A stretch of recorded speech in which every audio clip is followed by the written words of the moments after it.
पैदा नहीं होते तो हर माँ वीर पैदा भी नहीं करती। पहले के समय जब सतयुग रहे तो देव और दानव अलग अलग लोक में रहे। दानव कहूँ पातालपुरी में रहे गुरुजी, कहूँ मृत्युलोक में रहे, और देवता जितना रहे वो स्वर्ग लोक में रहे, कहूँ क्षीर सागर में रहे, इंद्रलोक में रहे। त्रेता युग आया तो देव और दानव अलग अलग देशों में रहने लगे। देव यानी प्रभु श्री रामचंद्र जी और दानव के रूप में अगर देखा जाए तो राजा रावण। त्रेता युग में त्रेता हुआ, द्वापर जब आया तो देव और दानव एक ही घर में रहने लगे, पांडव और कौरव। लेकिन जब यह कलयुग आया तो देव और दानव एक ही तन पर रहने लगे, एक ही शरीर में रहने लगे। लोग कोई कोई कहते हैं कि अरे यार इंसान के रूप में साला शैतान बा। तो किसी किसी को कहा जाता है कि यार कुछ भी हो लेकिन ऐसा लगता है कि इंसान के रूप में साक्षात ईश्वर आए हैं। कहे कि जब कलयुग आया तो देव और दानव एक ही शरीर में वास करने लगे। लोग पहले के समय में कहा है माता तो माता होती है, कभी कुमाता नहीं होती है, लेकिन प्रेजेंट टाइम में साला माता भी कुमाता होती जा रही है। माई लोग रहा कि अपन पेट काट के लड़का के खियावा पैरावा, कहे कि हमार लड़कवा अगर खाई ले तो समझ ला हम खाई ले। आजकल के माई यहाँ तो कुल खाइए कहीं लड़कवा जब आई तो काम कर बाऊ के साथ होके भेज दे मार्केट में इजा पिज्जा चाउमीन बर्गर खाई ले। तो 4 लाइन भूमिका के अंदर कभी जी भाव लिखते हैं कैसे।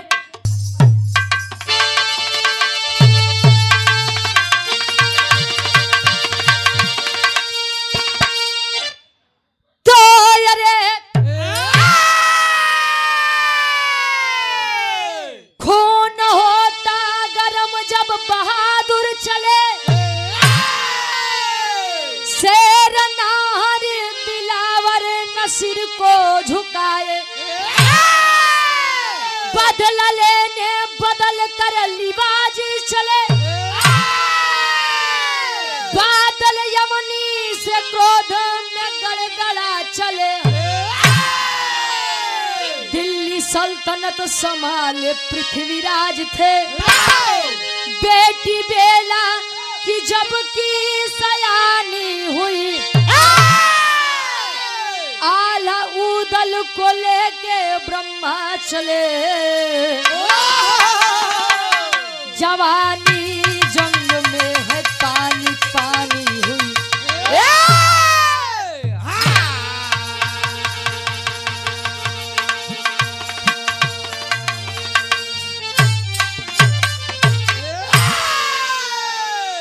अरे तो खून होता गर्म जब बहादुर चले, शेर नाहर दिलावर न सिर को झुकाए, बदला लेने बदल कर लिबाज चले, बादल अवनी से क्रोध में है गड़गड़ाए, आल्हा उदल आल्हा उदल हंस यदुवंश के शान।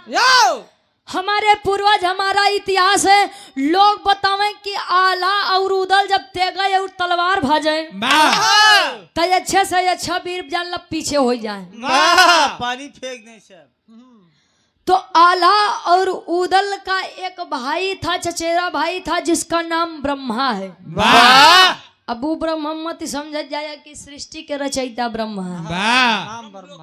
ब्रह्मलोक वाले नहीं हो, मृत्युलोक के ब्रह्मा आल्हा और उदल के चचेरा भाई थे। और दिल्ली सल्तनत का राजा मुगल शासक करता था। शासन दिल्ली में जब करे तो उसका नाम पृथ्वीराज चौहान बताया गया। पृथ्वीराज चौहान की एक बेटी थी जिसका नाम बेला था। बेला इतनी सुंदर रहे, इतनी सुशील रहे गुरुजी, इतनी खूबसूरत रहे, वेरी वेरी ब्यूटीफुल थी। वाह बहादुर, इतनी खूबसूरत रहे कि पूछबे मत करा।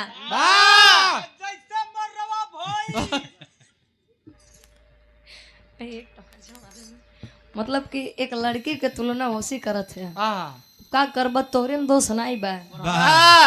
तोरे कलर में दोष बा। कहानी तनी समझा। पृथ्वीराज चौहान की बेटी बेला जब सयानी हुई, अच्छा सभी माता पिता को एक टेंशन होती है, लड़की अगर सयानी हुई नहीं तो यार लड़की खातिर योग्य वर कहाँ मिली। चाहे देव हो, दानव हो, देवता हो, राजा हो, महाराजा हो, सबके लिए यही चिंता का विषय है। बेटी बेला जब सयानी हुई, आल्हा उदल के भाई ब्रह्मा जी से बात चली तले होत का। एक लाइन कवि जी गजल के भाव देते हैं, कोनो लड़का कोनो लड़की से कहे, का कहे?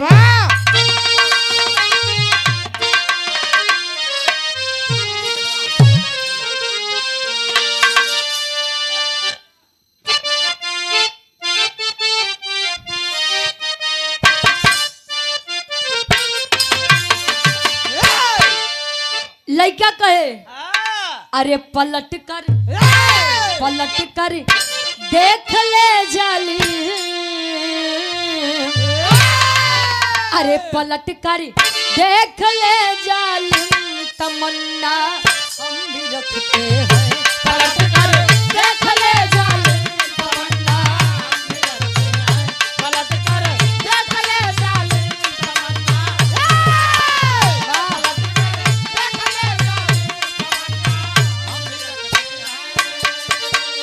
अरे पलट कर देख ले जालिम, अरे तमन्ना हम भी रखते हैं, तमन्ना हम भी रखते हैं। अरे अगर तुम हुस्न रखती हो जवानी हम भी रखते हैं। अगर तुम हुस्न रखती हो जवानी हम भी रखते हैं। अगर तुम हुस्न रखती हो जवानी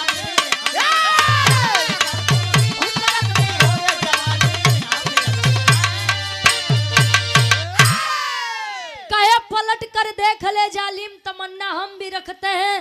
अगर तुम हुस्न रखती हो जवानी हम भी रखते हैं। उ लड़का लड़की के बात रहे तू ढेर बना थी।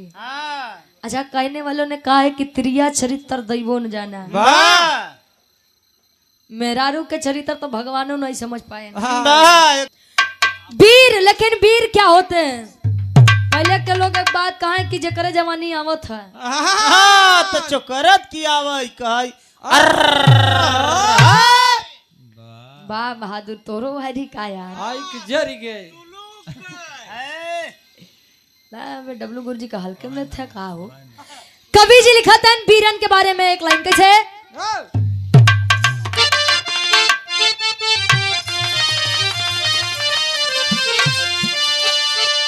अरे आन पर जान जो देते, अरे आन पर जान देना ही निशानी वीरों की होती। आन पर जान देना ही निशानी वीरों की होती। आन पर जान देना ही निशानी, आन पर जान देना ही निशानी वीरों की होती। अरे तो यार पर जान देना ही, अरे निशानी वीरों की होती, निशानी वीरों की होती। अरे अमर इतिहास दोहराए कहानी वीरों की होती। अमर इतिहास दोहराए कहानी वीरों की होती। अमर इतिहास दोहराए कहानी, अमर इतिहास दोहराए कहानी।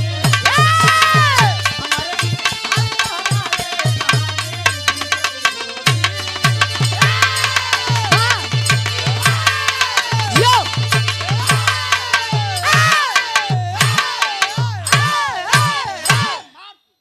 आन पर जान देना ही कहानी वीरों की होती, निशानी वीरों की होते। और अमर इतिहास दोहराए कहानी वीरों की होती। इतिहास सदैव वीरों का गवाता है, दोगलों का नहीं। कायरों का नहीं। और जो पीठ पिछवाड़ करे उन्हें मर्द नहीं। उनके हिजड़ा कहा जाता है। और आज भी कुछ लोग ऐसे हैं जो मुंह पर कहने की ताकत रखते हैं, हिम्मत रखते हैं, कह दूंगा जो होगा देखा जाएगा। तो कहतना हाँ वो नाराज जी खानी केवल यार के बात बाहर के बात यार ही कर थी। हाँ के जान ला कहानी का शुरुआत बा कवि जी जौहरी छंद से लिखा था। कैसे? हाँ उठाना हुआ। अरे तो जान खात खातिर जो मरता असली वीर वही है जो समर से भागे बच के, समझो वो शेर नहीं है लेकर जंगी जवानी चट्टानों से भिड़ जाए। अरे यदि फैसला होता फिर भी हिल जाए। आल्हा उदल के संग में ब्रह्मा बन दूल्हा आए पृथ्वीराज के द्वारे मेरा से ब्याह रचाए। हेमंत मूला गाह अंदर पीछे बिछोना, शादी हुई है लेकिन बाकी रहा है गौना।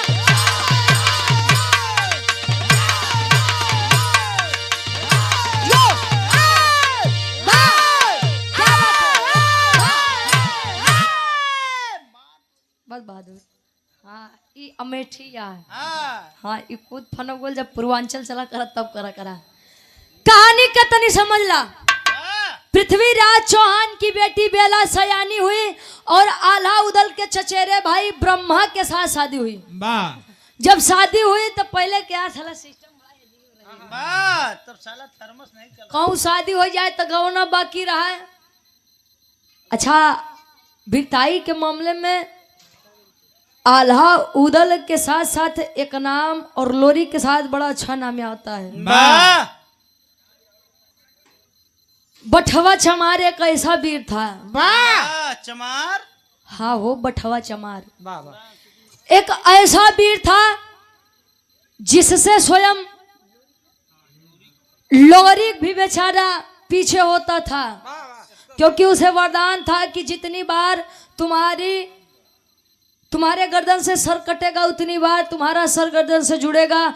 और जब तक मतलब कि जैसे अगर सर कटा, सर और धड़ आमने सामने है तो सर जुड़ेगा, और अगर सर और धड़ विपरीत दिशा में बहे या फेंके जाए तब नहीं होगा। नहीं। और बठवा चमार को मारा गया था वो भी धोखे से। वीर लोरिक ब्रह्मा को लेकर के आए पृथ्वीराज चौहान के दरबार में। तो पृथ्वीराज चौहान कहा कि ब्रह्मा से शादी तो हो गई बेला की, लेकिन मेरी अब एक शर्त है गौना के लिए। कौन शर्त बा? शर्ती बा कि वीर आएंगे अगर गौना करने के लिए तो मेरे दरवाजे पर सर झुका करके आएंगे। आई बात नहीं तो ब्रह्मा के पची, नहीं तो आल्हा के, नहीं उदल के। कहे मतलब हम लड़का वाले होई के और लड़की वाले के सामने नजर झुकाए, ये हो नहीं सकता। चला है ब्रह्मा आल्हा उदल को लेकर के पृथ्वीराज चौहान के दरबार में। तले पृथ्वीराज चौहान का एक बेटा था जिसका नाम ताहर था। ता से तरबूज वाला ता, नहीं तो समझा नाहर। ताहर और बेला भाई बहन थे। तले ताहर अपने बाऊ के आदेश पावत बा, तले चलत बा का करे बदे एक लाइन गीत लगत बा।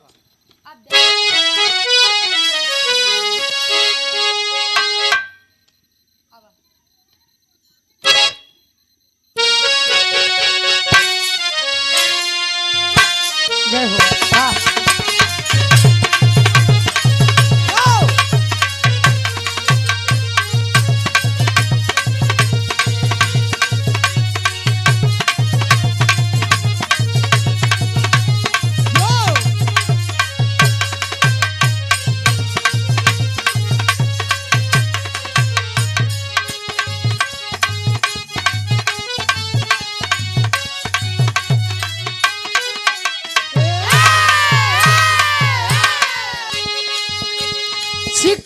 छिलैबे केतनो केहू के सुनाई न सीख दही। केहू के सुनाई न सीख दही। केहू के सुनाई न सीख दही। छिखबे छिलैबे केतनो केहू के सुनाई न सीख दही। आवे दे बेटा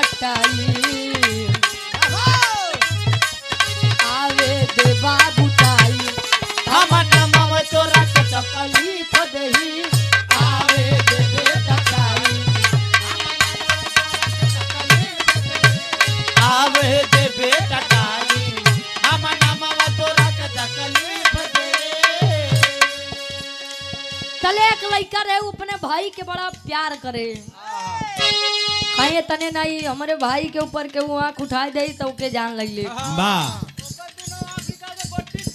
उ लड़कवा कहे माफी भी मांगवा दे बोला बाप गिरवाई के, माफी भी मांगवा दे बोला बाप गिरवाई के, माफी भी मांगवा दे बोला बाप गिरवाई के,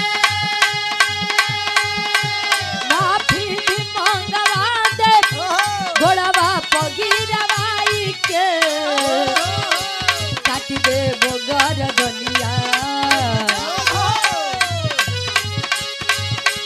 काटी दे बोगर गलिया, जो छू दे हमारा भाई के, काटी दे बगर दनिया जे ताकी तोहरे माई के। काटी दे कैसे यार? मतलब हम यार भाई कहते तो तुम्हें माई सुनात बा। हाँ साफ साफ बोला। हाँ उ का करब तोरे में दोष नहीं बा। हाँ ता काट लेब गर्दनिया जे ताकी तोहरे माई के। चला कम से कम उनके तना लायक देवर तो मिला। हाँ भाई नहीं तो देखा था आजकल एक चलते देवर भौजाई बदनाम है गुरुजी। हाँ एक गाना यार है कि पथिया नथिया पटना बा, तो देवरा ढोली चटना बा। हाय हाय जो इस गीत को गाया था बेचारा पेंडिंग में था, जिस दिन यह गीत गाया लॉन्च हुई मार्केट में उसी दिन से ट्रेंडिंग में आ गया। एक गाना और आया था कि घरे आईवा जे बोलम ना बहेरवा से, तो दिलवा लगा ले करियवा देवरवा से। वाह क्या बात तले तब लोग जातो नहीं है बहरे कमाए बदे। क्या करे जाए। और एक गाना जरूरी आ रहा है कि देवर जब खूबसूरत बा, तब भतार के कमन जरूरत बा।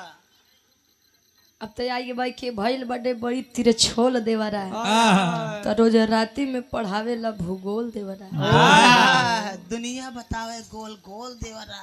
मारे देवर भौजाई बार बार गोल लगी, लेकिन हमार गुरुजी बड़ा लायक है भाई। वाह चला हमारे पापा का टेंशन खत्म। हाँ बहुत सही। अब कवि जी लिखा था अंतर से बढ़िया फर्ज बा।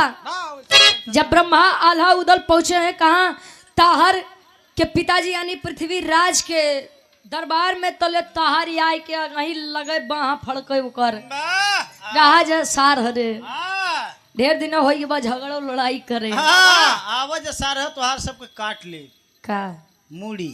हाँ पूरा बोला करा। कवि जी लिखा तैन ब्रह्मा आल्हा और उदल से पृथ्वीराज चौहान के बेटवा कहे ताहर कहे का कहे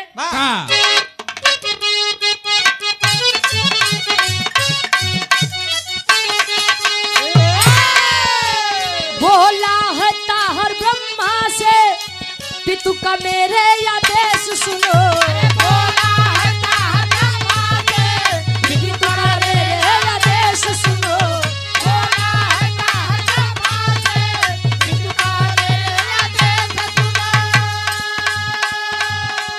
बोला है ताहर ब्रह्मा से पितु का मेरे आदेश सुनो, गवना न होई बेला के, गवना न होई बेला के, मेरा ये संदेश सुनो, गवना ना हो बेला के, मेरा ये संदेश सुनो, गवना ना हो बेला के, मेरा ये संदेश सुनो।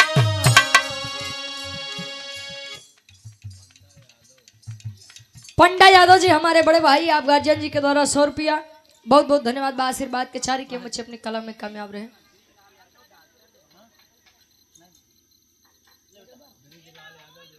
ब्रिजलाल यादव जी जुलावा पार,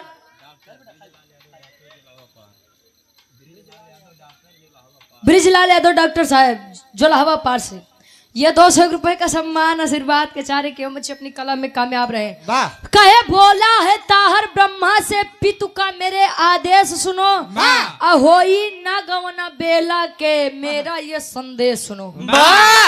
सोचिए ब्रह्मा किसका पति था, बेला उसी की बहन का पति था और रिश्ते में ताहर का का लगी जीजा। होकर बहनोई ला गए। जब पहले के समय में मम्मी रहे तो आज के समय में मॉम हो गए, पहले माई रही। पहले पिताजी रहे और आज के समय में डैडी हो गए। चाचा रहे तो लोग अब उनके प्यार से बेटा ये आपके चाचू हैं। वाह है अंकल हैं। जीजा जी रहे तो जीजा भाई ना जीजा से जीजू हो गए। वाह लेकिन मजाल बाजी मेहरारू के नाम के सामने के शब्द के साथ खिलवाड़ करे हो।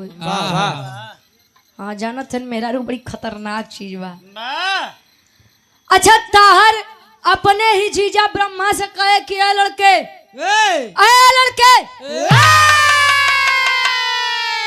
जिस तैयारी के साथ आया है उसी तैयारी के साथ लौट जा। गवना नहीं होगा। काहे नहीं होगा। बेला मेरी पत्नी है, मैंने शादी की है, सिंदूर डाला है, शादी तो गवना तो मैं करके ही जाऊंगा। मेरे पिताजी ने कहा है कि अगर दरबार में आना है तो सर झुका करके आओ, अन्यथा बेला का गवना नहीं होगा।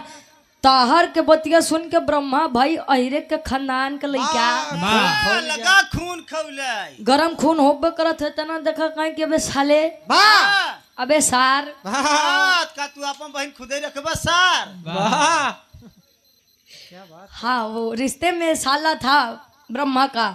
अबे सार जब गौना नहीं करे रहन दते के कहीं भी हवा करवाए बदे ता बबुए रखी तू रखबा सार लई जा। बस कर भाई। अरे आप अशोक यादव जी जो हवा पार से गाजीन जी के द्वारा 50 रुपया बहुत बहुत धन्यवाद आशीर्वाद के चारी। चले जाओ चले जाओ अन्यथा तीनों के तीनों मारे जाओगे। अब इतने में आल्हा उदल ब्रह्मा के खून गरम कहे न आवाज सरऊ। अब तू के देखब और तोरे बापियों के देखब। मतलब प्रेम से कहते तब बियाह गवना नहीं करवाई सकता है। लड़बा हमसे तू।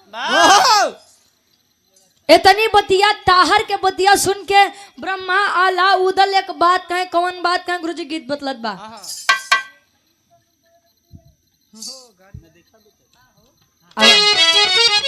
या हमरे काकी दादी वाली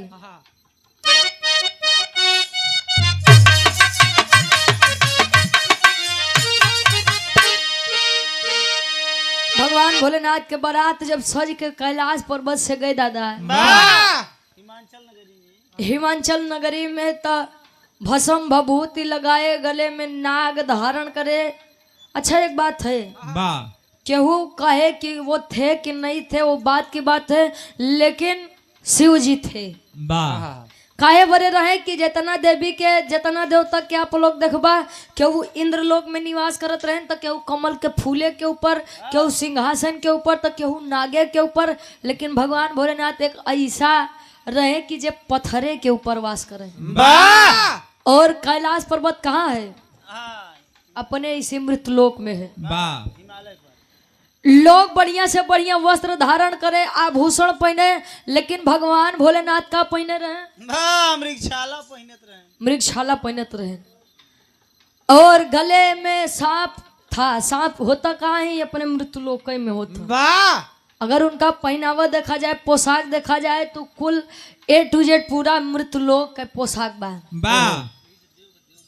इसीलिए कहा गया है कि देवों के देव महादेव जी हैं। जेकर केहू नहीं बा ओकर भगवान भोलेनाथ है। बस केवल उनकर तीसरी आँख नहीं खुले। अच्छा कुंवारी लड़की भगवान भोलेनाथ का बड़ा मानत है। वो जब अबे 15 फरवरी के शिवरात्रि रहे, गुरुजी विश्वास मना सब लोटा के जल ले पहुंची रही। अच्छा मनावत है कि स्वामी जैसा आप हो वैसे हमका दुल्हा मिले। ऐसे करिया कि रहे कपड़ा ना पहने रहे। तार तो बातें अलग रहा थे। भोलेनाथ रहन कैसे? पति ऐसा होना चाहिए भगवान भोलेनाथ के जैसा कि जब प्रेम रहे सती जी का तब मौन रहे, लेकिन सती जी को खोने के दर्द में पति ऐसे थे भगवान भोलेनाथ जो तांडव करते थे, प्रलय मचाई दे। और सच में लोग पति को परमेश्वर क्यों कहते थे कि जब पति हाथ पकड़ता है तो पूरी दुनिया खिलाफ हो जाए, लेकिन अगर पति साथ है तो कोई उसका कुछ नहीं कर सकता। इसीलिए लड़कियां कहती हैं कि स्वामी जैसे आप सती जी बोले तांडव करे, प्रलय मचाया, वैसे हमरो दुल्हा होए जे संतोष नहीं करे, वो संतोष नहीं करे, वो प्रलय मचावे।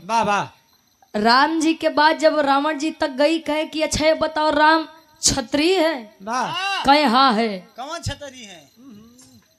कहे अगर क्षत्रिय है, उनकी पत्नी को मैं इतने दिन से लेकर के आकर के रखा हूँ और उनके मन में मेरे प्रति लड़ने का कोई वो ही नहीं तो मैं नहीं मानूंगा कि वो एक क्षत्रिय है, क्योंकि वीर पुरुष कभी नहीं चाहेगा कि मेरी पत्नी को कोई दूसरा रखे। लेकिन फिर भी उन्होंने शांत स्वभाव से समय का इंतजार किया, लेकिन भगवान भोलेनाथ गुस्सियाए तो लगा तांडव पर तांडव मचा। ये बड़े लोगों का ज्यादा मानत है। बारात जब सच के आए, मुर्गी छाला पहुंचे पहने, नंदी पर सवार, गजब को 4 व्हीलर रही उनकी।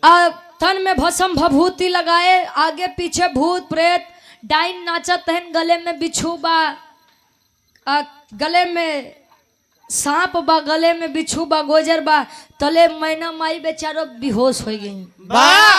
आरती उतार के कहीं कि अरे यह लइकवा बा, नारद जी यह लइकवा बा, नरदा बा। बेहोश भाई जले उठे, कहीं का दिक्कत बा भगवान भोलेनाथ के अंदर? अई तो सुनो बताओ तो कौन दिक्कत बा इनके अंदर? कैसे?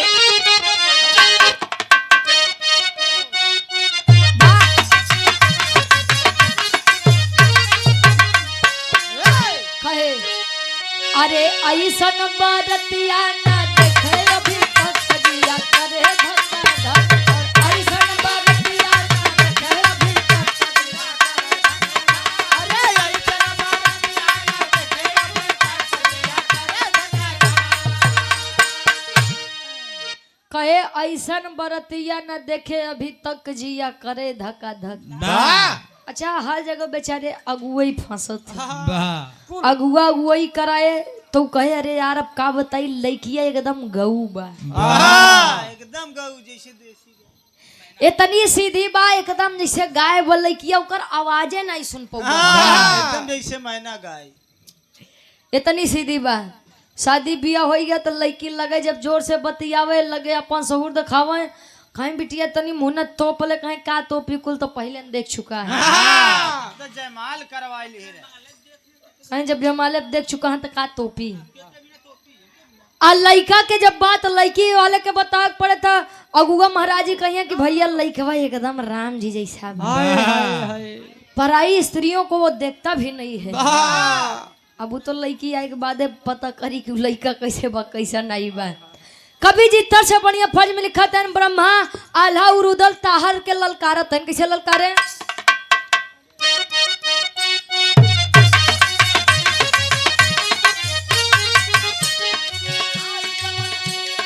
आई जवन दुश्मन दे बयो करा के चीर पीर होई अपार, आई जवन दुश्मन दे बयो करा के लहो। आशा की मम्मी जो लहवा पार से, आशा जी की आप पूजनीय माता जी बुआ हैं यार, अरे ठीक बात, दूल्हा बासा जी के। अच्छा 100 रुपया बहुत बहुत धन्यवाद बा, आशीर्वाद के चारे हमके बुआ आई।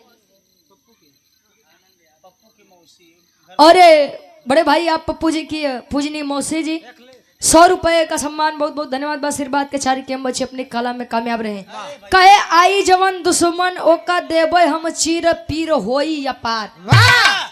अबे सारे तेहू मरबे तबे हमका तकलीफ होई, हम मरब तो तोरे बहिनी के तकलीफ होई, तो बहनियों राण हो जाए सारे, तो काहे झगड़ा फानत है? जाय दे, लेकिन ताहा तो भाई पिता के आज्ञा है तो बनाई बा। ए भैया बिरहावा हो जाए तो हमार बिरहा छोड़ के बाद और ओकरे बाद सुनाई देबे, काहे कि चलते चलते हम वही सुनाऊ ना। ए भैया कहानी तनी समझा, उ गुस्सियाई के काहे कि के नहीं छोड़ब, काहे जब नहीं छोड़ब सरौ तो आवा का तन कैसे अंतरक के भाव।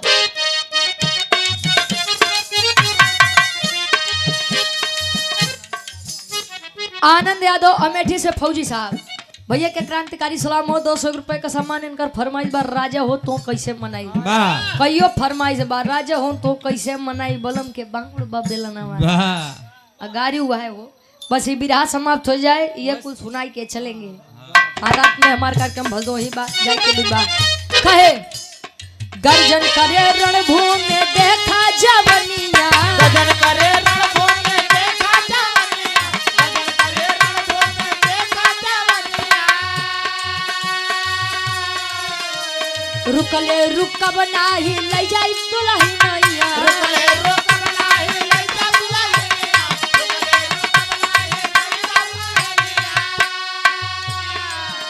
अरे खुनवा से लिखब हम अपन तकदीर पीर होई अपार। खुनवा से लिखब हम अपन तकदीर होई अपार।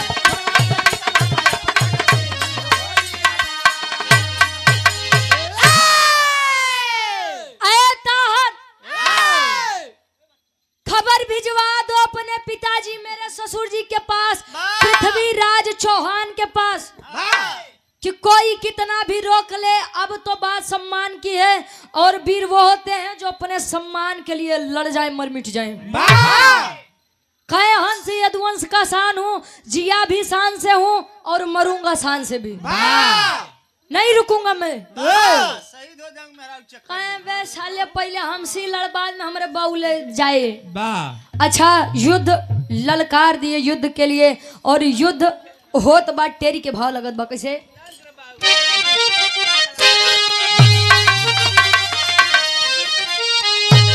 अरे तो बहनोई नाही छीने सरवा, अरे राम बहनोई नाही छीने सरवा, अपने हाथ से धोया बहिनी के लीला रवा।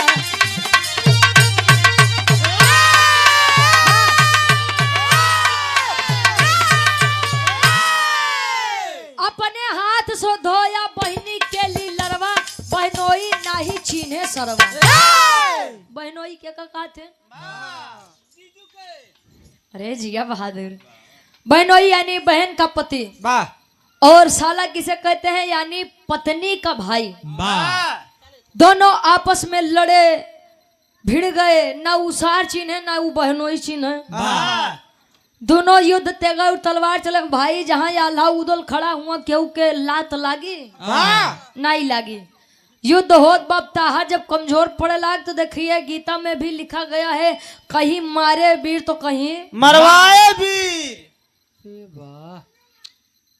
अगर इनका कहानी वहानी किताब उताब लिखे को हो जाए दादा, तो इनकर कहानी पढ़े वाले वो हंसी हैं, ऊपर विचार न करिए को लिखे कहाँ।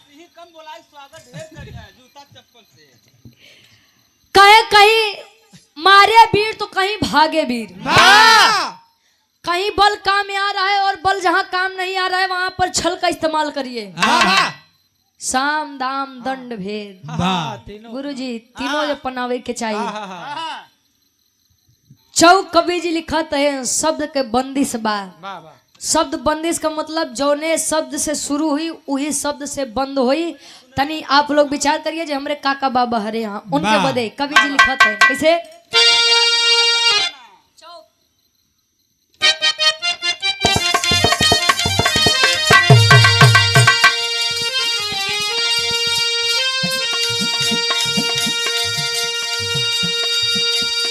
समझेंगे कवि जी लिखत है, धोखा हुआ ब्रह्मा के संग में,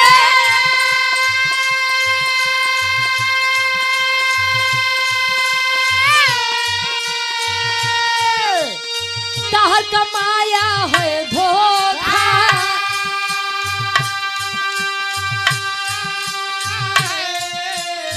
धोखा याद किया नाना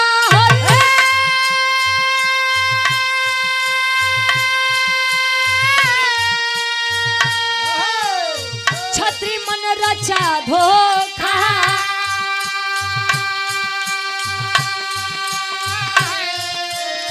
धोखा करके चला है दुश्मन,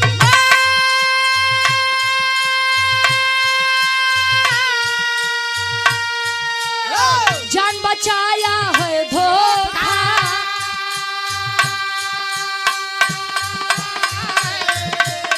धोखा में ब्रह्मा को मारा, धोखा में ब्रह्मा को मारा, खंजर चुभाया है धोखा, धोखा में ब्रह्मा को मारा, खंजर चुभाया है धोखा, खंजर चुभाया, खंजर चुभाया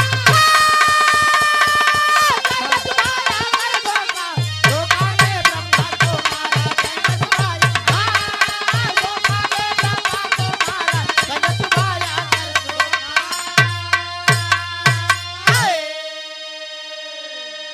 शब्द बंदी से धोखा। अरे यार पलटा पहले बार कहे धोखा हुआ ब्रह्मा के संग में ताहर कमाया है धोखा। धोखा शुरू हुआ, धोखा से बंद हुआ। और धोखा याद किया ना नाहर छत्री मन रचा है धोखा। यो बंद भा। और धोखा करके चला है दुश्मन जान बचाया है धोखा। धोखा में ब्रह्मा को मारा खंजर चुभाया है धोखा। एक एक काका बाबा लोग का शब्द बंदिश बा जोने से शुरू हुई वारे से बंद हुई। धोखा हुआ ब्रह्मा के संग में। ताहर कहे कि अब जीत नहीं पाऊ कि अरे यार 3-3 वीर एक तरफ हम अकेला ऐसा नहीं जीतब, अब मारे नहीं, अब भागे बीरताई बा यार। गया तलवार बगल में रखा, कहे रे जीजा हम तो आजमावत रहे कि तू वीर है कि नहीं है, तुम्हारे बहनी खातिर का कही सकत है। अब चला बाबू बैठा है न, हमार बहन बेला भी तैयारे बा, गवना बड़े देर होत बा। अब भाई ब्रह्मा आला उदल खुशी की देखा साले कह रहा था कि मत लड़, अब बीरे के हाथे पड़ी गया, ठंडाई गया, का मतलब निकला। अच्छा लड़की आवत बा, आला उदल अपना दूसरा काम देखे और अकेला ब्रह्मा को लेकर चला है पृथ्वीराज चौहान का बेटा ताहर। बेला भी देख रही है, मुस्कुरा रही है रे कि अब हमार गवना होई। पति देव जी हमारे आ रहे हैं, लड़की तैयार बा। और लड़की जब तैयार बा गुरुजी, उसी में पृथ्वीराज चौहान का बेटा ताहर धोखा कर दिया। अपने ही बहन के सिंदूर को, अपने ही बहन के आंखों के सामने उसी का भाई मार दिया, धो दिया। सोचिए अगर सच में अगर देखा जाए, अगर इस संसार में किसी का कुछ है, लड़कियों का कुछ है, तो केवल और केवल उसका पति होता है। आप ससुराल जाइए, शादी आपकी हुई है 2 महीने 6 महीने, जब माई बाबू कहा थे कि अगर तनको तकलीफ हो बिटिया बताओ तार माई बाबू बेजियत है। 2 महीना 4 महीना बीत जाए तो उन्हों लगे ताना मारे, अगर इतनी निक हो तो ससुरे तार ठेकान लाग अगर सच में हमारा कोई है तो वो केवल और केवल पति होता है। और ससुराल में एक लड़की को कितनी इज्जत मिलेगी ये उसके पति पर निर्भर करती है। पति अगर जानेगा मानेगा तो ससुराल वाले भी जानेंगे, और ना ही जाने कहें जब तुम्हें तार दुल्हा ही नहीं मानत बा तो हम सास ससुर हो तो इज्जत देख का करब। इसीलिए अपने बसे बसाए घर को मत उजाड़िए। और एक लड़के का बसा बसाया घर उजाड़ने में सबसे बड़ा हाथ किसका होता है जानते हैं? किसका हो? उनके माई और उनके बहिनी के। जिस घर में अगर शादीशुदा बेटी की इज्जत ज्यादा हो रही है और बेटे से ज्यादा इज्जत उसके दामाद की हो रही है, बहू से ज्यादा उसकी बेटी की ज्यादा इज्जत हो रही है, तो समझ लीजिए लड़के का बसा बसाया घर खत्म हो जाएगा। ये आप लोग ध्यान दीजिएगा। क्या बात? नहीं तो माई बाबू अरे हमार बिटिया बा 4 दिन के उबे करत है, बिया होई बा 4 दिन के बदले 40 दिन रहत यहाँ इको काम नहीं करत है, कुल भौजाई करत बा तो वो लगे मुंह बिचकावे। कहे जब इनकर बिया होई बा तो इनके कहे इनके ससुरे नहीं भेजता यार, और नहीं भेजबो तब हमके अलगावा नहीं थमो जाते अपने नहीं। अरे तलाक के पेपर तैयार करब बस साइन कर दी है। तो आप लोग भी अपने बहू को इज्जत दीजिए और बेटी दामाद के उतने माना जितना माने चलाई बा। नहीं तो पहले दिन पहुना, दूसरे दिन ठेहुना, ओकरे बाद केहू ने। नहीं तो दामाद अगर 2 महीना 4 महीना बैठ जाए तो पहले दामाद जी का खाबा बताओ बनवाई दे, और 2 महीना 4 महीना रह जाबा कहीं खिचड़ी दवाई दा खाए लिया, कहूँ के लाट गवर्नर थोड़ी तो बनी बनाई इज्जत अपन मत नाश करत जाए। हाँ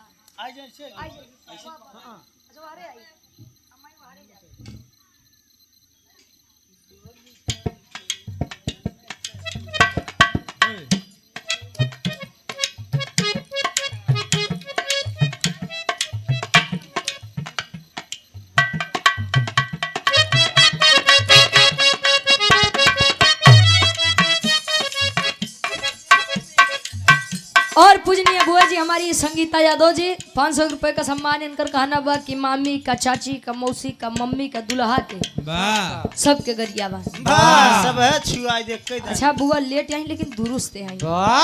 अरे पहले आई हो तो काहे गाड़ी खातू। अरे पुप्पा भेजे 500 रुपए का सम्मान बहुत बहुत धन्यवाद बा। आशीर्वाद के चाह रही सुरेश यादव जी दूल्हे बासा जी क्या पूजने मामा जी टीकर माफी से 200 रुपए का सम्मान बहुत बहुत धन्यवाद बा। और कमल यादव जी जलावा पार से हमारे गार्जियन जी 100 रुपया बहुत बहुत धन्यवाद बा। ए भैया पृथ्वीराज चौहान की बेटी बेला का सुहाग उसी के भाई ताहर के द्वारा छीन लिया गया। सोचिए जिस लड़की की मांग भरी हो और मांग भरते ही कुछ दिन बाद उसके पति का स्वर्गवास हो जाए, पति इस दुनिया में उसे अकेला छोड़कर चला जाए, सोचिए उस पर क्या बीतेगी। लोग रावण को याद करते हैं जिसने सीता माँ को छुआ तक भी नहीं था, आज भी उसके पुतले को जलाते हैं और ये समाज उसको भूल गया। दुशासन जिसने बीच सभा में द्रौपदी का चीरहरण किया था। गरीब आदमी धरती पर बैठ जाए, जमीन पर बैठ जाए कि अरे यार गरीब है जाने दीजिए। अमीर आदमी जमीन पर बैठ जाए तो इतना इनकर बड़प्पन बा। वैसे ही समाज दूसरी आई हुई मतलब एक पत्नी का कहीं विवाह हुआ है, वहां से छूटा हुआ है, तलाक हुआ है, उसे सम्मान से स्वीकार कर लेगा, लेकिन एक विधवा लड़की को स्वीकार नहीं करता है। इसलिए नहीं करता है कि यह विधवा है, पता लागे गुरुजी एकर गोड़ी नहीं ठीक बा उते मन हमारे बेटवा के छवाई ले तो का मतलब पता नहीं जमाना कले सुधरी। बेला का सुहाग जब उजड़ा है, बेला रो रो करके अपने भाई ताहर और अपने पिता पृथ्वीराज चौहान से एक बात कही। का गए गुरुजी आखिरी गीत लगत बा ई बिरहा के फिल्मी दुनिया वाले इस गीत को गाया करते थे।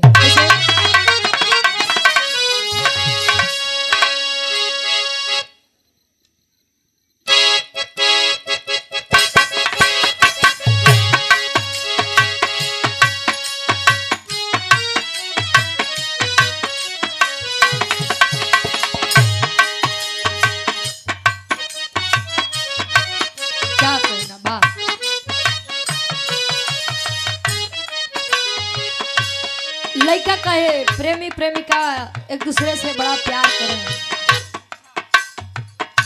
तुम्हें दिल से कैसे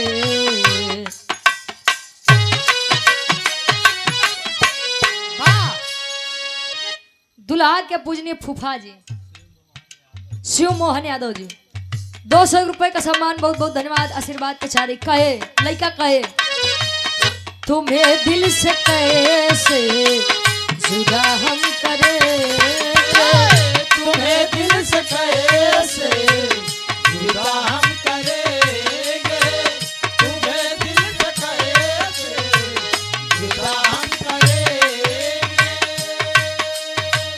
कि मर जाएंगे क्या हम करेंगे, तुम्हें दिल से कैसे जुदा हम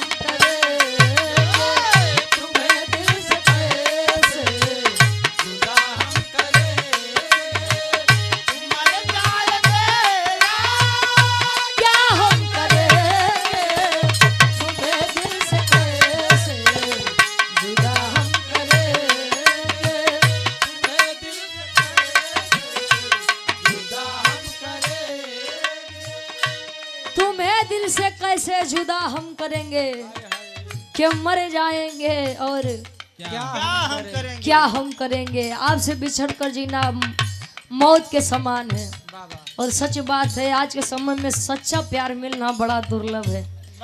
अगर मिला है तो कद्र कर लीजिए, नहीं तो वह कांड हुई बक्सर बिहार वाला, लड़की के शादी हुई तयासी की आई के दिन दहाड़े गोली मार के चल दी। मत करिए खराब किसी की जिंदगी। लोग कहते हैं शादी के बाद किसी से प्रेम करना ये गलत है, तो प्रेम किसी और से और शादी भी किसी से करा देना ये भी गलत है, महापाप होता है। ऐसा बेला खड़ी है अपने भाई ताहर के सामने, अपने पिता पृथ्वीराज चौहान के सामने। और कह रही है का नन्हू यादव के चाचा जी हमारे पूज्य गार्जियन जी के द्वारा ये 100 रुपया बहुत बहुत धन्यवाद आशीर्वाद के चार कहे जुर्म देख करके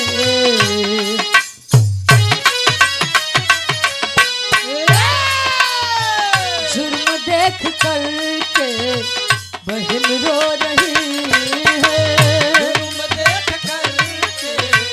बहन रो रही है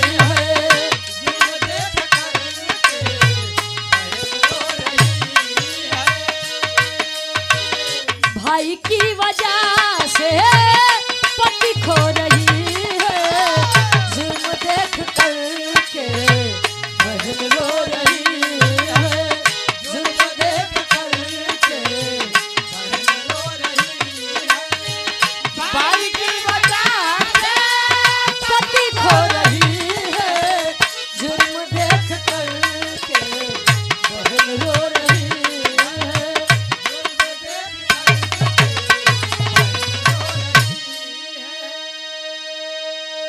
कहे जुर्म देख करके बहन रो रही है भाई की वजह से पति खो रही है सोचिए सुहाग उजाड़ने वाला और कोई नहीं बल्कि उसका बड़ा भाई ताहर था समझ नहीं पावे कि मैं अपने पति की मृत्यु पर रहूं या मैं अपने पति की मृत्यु का बदला लूं वो भी अपने ही सगे माता पिता और अपने भाई से कुछ समझ नहीं पावे एक सुहागिन लड़की चंद मिनट में विधवा हो गई चूड़ी फोड़ी जा रही है मांग का सिंदूर धोया जा रहा है यह दिन ईश्वर करे किसी की जिंदगी में ना आए लोग कहते हैं पुराने लोग की लड़की के लिए सबसे बड़ी बात तो यह होती है सौभाग्य की बात यह होती है कि जब वो सुहागन बनकर आए और सुहागन बनकर ही इस दुनिया से विदा ले ले यह लड़की के जिंदगी का सबसे अहम और खूबसूरत पल होता है कि आखिरी विदाई पर भी उसका पति उसकी मांग में सिंदूर लगा करके इस दुनिया से विदा करता है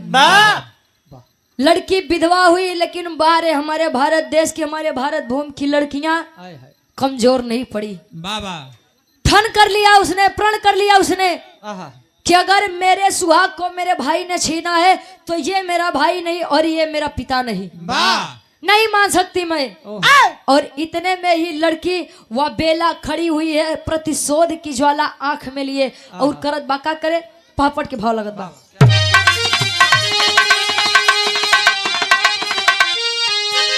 अरे बेला बनी है दुर्गा अरे बेला बनी है दुर्गा ले तलवार वार हम करब हो अरे बेला बनी है दुर्गा तलवार वार हम करब हो जिसने लूटा मांगी के सिंगार वार हम करब हो जिसने लूटा मांगी के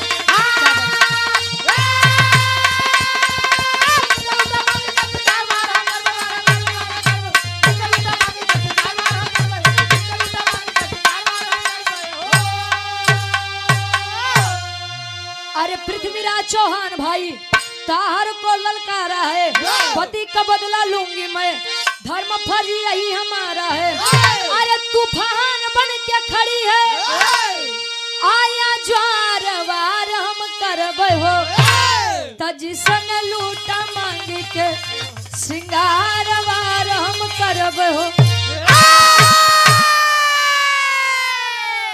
खड़ी है वो बेला और पूछ रही है पिताजी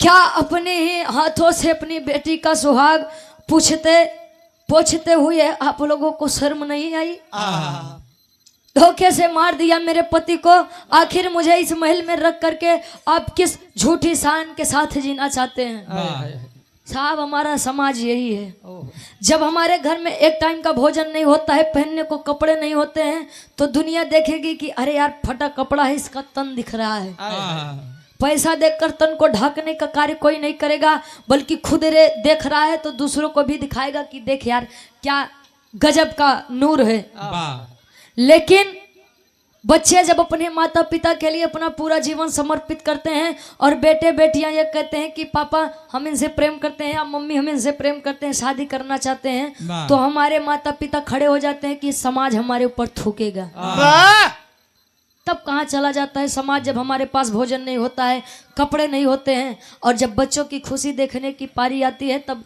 लोग ये कह देते हैं कि हमारा समाज क्या कहेगा। समाज के चक्कर में अपने बच्चों की बलिदानी मत चढ़ाइए आप लोग। खड़ी हुई बेला, जैसे आपने मेरे पति को छीना है, मैं भी आपके सामने ही आपके बेटे को छीन लूंगी।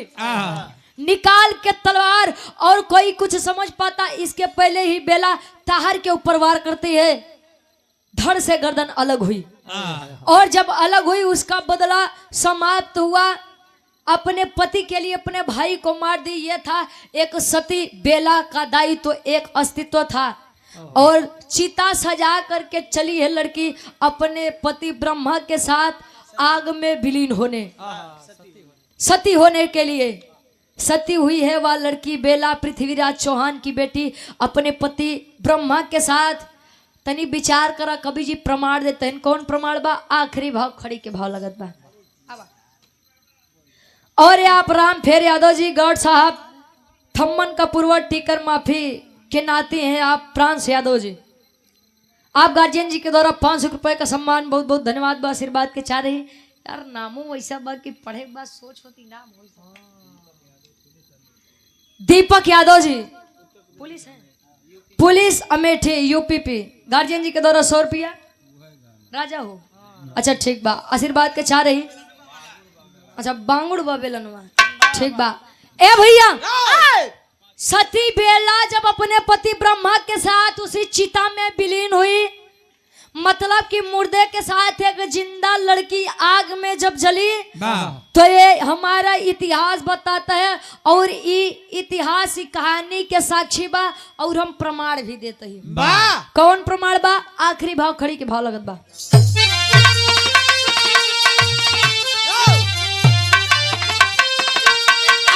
पंचकोइया रोड दिल्ली में एक नाम अमर बा।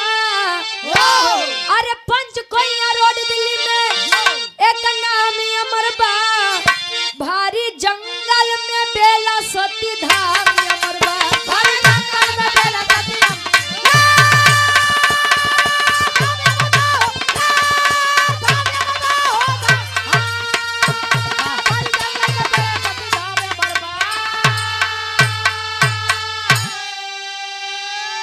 अरे पति के कारण हो गई सती कुर्बान हो, गावे इतिहास जेकर दुनिया जहान हो।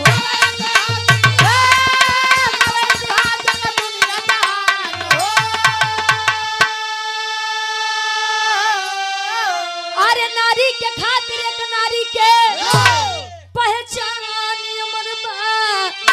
अरे नारी के खातिर एक नारी के अब पहचान अमर बा। भारी जंगल में बेला सती धाम अमर। पंचकोइया रोड दिल्ली में एक नाम अमर बा। अगर ये आप लोग जानते होंगे तो पंचकोइया रोड दिल्ली में एक जंगल है, और उस जंगल के बीच में एक धाम है जिसे लोग बेला धाम कहते हैं। बेल्हा नहीं, बेल्हा तो हमारे प्रतापगढ़ में बा। सती बेला धाम। और ये सती बेला वही थी पृथ्वीराज चौहान की इकलौती बेटी बेला। ये सीख है उन लड़कियों के लिए जो अपने प्यार के लिए अपनी पति की कुर्बानी दे देती है। अरे तो नहीं रहे के बाद तू चल ही जा, का जरूरत बा केहू के मारे के। ना नीला ड्रम में भर देते हैं। और एक लड़की तो इतनी शातिर रहे कि वो लइकवा के दोस्तवा से प्यार करे, और प्यार करने के बाद कहे कि अब ऐसा छुप छुपौल मिले के मजा नहीं आवत बा, अब एक रास्ता से हटावा। अपने आशिक के साथ मिल करके उसके अपने पति की ही जान ले ली, और इतनी खतरनाक रहे कि लाइक एक सांप बिस्तर पे छोड़ दे। हाँ कि शक हमरे ऊपर नहीं आवे, लेकिन कहा थे कानून के हाथ बड़े लंबे होते हैं, लेकिन जब कानून चाहे तब। इसीलिए उन लड़कियों के लिए ये विरह मेरा एक सीख है कि एक वो भी सती थी जो अपने पति के लिए अग्नि में जीवित होते भी मर गई, सती हो गई। और ये आज के समय में कई जनी अच्छा पहले के दुल्ही गुरुजी मांग भर के सेनूर लगावे या बदे कि हमारे दुल्हा के आयु लंबी होके। आज के दुल्ही तनी सा टिकली है, काहे बदे जानो थे? हाँ, ये जल्दी मारे दूसरे जाई। ईश्वर करें कि तोहे चाची हमार लायक मिली यहाँ। वाह और ये आप आशीष जायसवाल जी पिंडोरिया से ना भैया, light tent and sound service. अच्छा, जो साउंड सर्विस हमारे आशीष भैया का बज रहा है, नंबर 1 के साउंड सर्विस बा। हाँ, नंबर 1 के मशीन बा भाई तोहार। 200 रुपए का सम्मान, बहुत बहुत धन्यवाद। आशीर्वाद के चाह रही हमारे विराह का शीर्षक रहे पृथ्वीराज चौहान की बेटी बेला की शादी और ताहर की मौत। आखिरी में खानदान के परिचय बा। और ये बाबू भैया लोग अगर दिल्ली जाए तो पंचकोइया रोड के बाद ही एक जंगल आता है, उसी पे यह धाम अमर है, दर्शन करके लौटिएगा आप लोग। खानदान के परिचय बा कैसे? गुरु बिहारी, गुरु गणेश, गुरु रामलाल मुरबा का, अरे स्वर्ग से चंद्रिका कवि बच्चन का विजय पता का हो।